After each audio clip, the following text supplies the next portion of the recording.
સુરત શહેરના સલાબતપુરા વિસ્તારમાંથી ₹19,000ની ડુપ્લિકેટ ચલણી નોટો સાથે 3 આરોપીને ઝડપી પાડતી સુરત શહેર એસઓજી પોલીસ. સુરત પોલીસ કમિશનરના આદેશ મુજબ સમગ્ર સુરત શહેરમાંથી બનાવટી ચલણી નોટો બનાવી દેશને તેમજ આમ જનતાને આર્થિક નુકસાન પહોંચાડતા ઇસમો વિરુદ્ધ સખ્ત કાર્યવાહી કરવા સૂચના આપેલ હતી. જે સૂચનાને અનુસંધાને એસઓજીની ટીમ જ્યારે પેટ્રોલિંગમાં હતી ત્યારે તેમને ખાનગી બાતમી મળી કે એક ઇસમ ભાવિનભાઈ હિંમતભાઈ વ્યાસ રહેવાસી પૂણા સુરત કોઈ જગ્યાએથી બનાવટી ભારતીય ચલણી નોટો મેળવી લાવી વટાવવા માટે સુરત શહેરમાં ફરી રહેલ છે.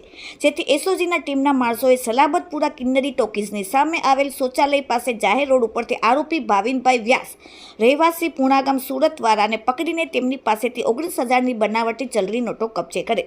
આરોપીની કડકાઈથી પૂછપરછ કરતા જણાવેલ કે મારી આર્થિક પરિસ્થિતિ સારી ન હોવાથી પૈસા કમાવાની લાલચમાં હું મારા મિત્ર ગોપાલભાઈ વિઠલાણી રહેવાસી ઉત્તરાયણ સુરતવાળા પાસેથી બનાવટી ચલણી નોટો લાવી બજારમાં ફરતો હતો. હવે એસઓજીએ મનીષા રેલવે ગરનારા પાસેથી આરોપી ગોપાલ વિઠલાણી ધંધો નાસ્તાની લારીને ત્યાં રેડ પાડીને આરોપીને પકડીને પૂછપરછ કરતા જણાવેલ કે અમરોલી રજવાડી પાર્ટી પ્લોટની સામે મઢુલી નાસ્તા હાઉસ નામની લારી ચલાવે છે.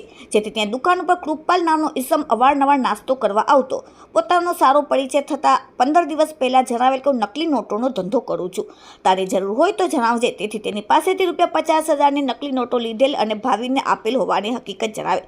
એસઓજીની ટીમે કૃપાલ નામના ઇસમની શોધખોળ ચાલુ કરી. તે દરમિયાન એસઓજીની ટીમ દ્વારા સરથાના વાલક પાટિયા પાસેથી આરોપી કૃપાલ પટેલ રહેવાસી રજવાડી પાર્ટી પ્લોટ સામે ન્યૂ કોસાડ રોડ અમરોલીવાળાને ઝડપીને તેમની કડકાઈથી પૂછપરછ કરતા કહેલ કે એકાદ વર્ષ પહેલાં પોતે જમીનના સોદા માટે વડોદરા ગયેલ અને ત્યાંથી મુલાકાત પંકજભાઈ પંચાલ સાથે થઈ, જેની ₹60,000ની નકલી નોટો આપેલ હતી. જેમાંથી પોતે 10,000ની છૂટક બજારમાં વટાવી લીધેલ અને ₹50,000ની નકલી નોટ ગોપાલ વિઠલાણીને આપેલ હોવાની હકીકત જણાવેલ.